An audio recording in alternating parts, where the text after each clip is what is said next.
कल्याण डोंबिवलीत मनसेचा उद्धव ठाकरेंना धक्का, भाजपला दूर ठेवा, शिंदेंच्या शिवसेनेला मनसेचा पाठिंबा, केडीएमसी मधील निर्णय, स्थानिक नेतृत्वाचा मनसेची प्रतिक्रिया. दिल्लीत बैठकीत मुंबईच्या सत्ता स्थापनेबाबत सकारात्मक चर्चा, महापौरपदासह विविध समित्यांबाबत चर्चा झाल्याचे अमित साटमांचे वक्तव्य. तर फडणवीस दावोसमध्ये असले तरी शिंदेंसोबत संपर्कात असल्याची माहिती.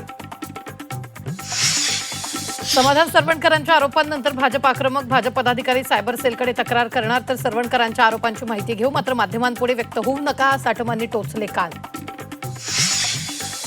किशोरी पेडणेकरांची शिवसेना, उद्धव बाळासाहेब ठाकरे पक्षाच्या गटनेतेपदी निवड, शिवसेना भवनातील बैठकीत पेडणेकरांची निवड.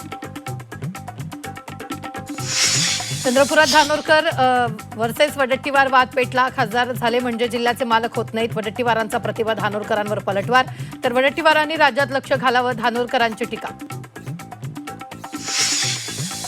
विकास करू शकतो म्हणून काँग्रेस नगरसेवकांचा गट आमच्या संपर्कात, सुधीर मुनगंटीवारांचा खळबळजनक दावा, तर भाजपाचे नगरसेवक सुद्धा काँग्रेसच्या संपर्कात असल्याचा वडट्टीवारांचा प्रतिदावा. 12 जिल्हा परिषदा आणि पंचायत समिती निवडणुकांसाठी उमेदवारी अर्ज भरण्याचा आजचा शेवटचा दिवस, इच्छुकांची धावाधाव. लाडक्या बहिणींची अंगणवाडी सेविकामार्फत प्रत्यक्ष पडताळणी होणार, चुकीची ई-केवायसी करणाऱ्या महिलांसाठी पर्याय, बालविकास मंत्री अदिती तटकरेंची ट्विटरवरून माहिती.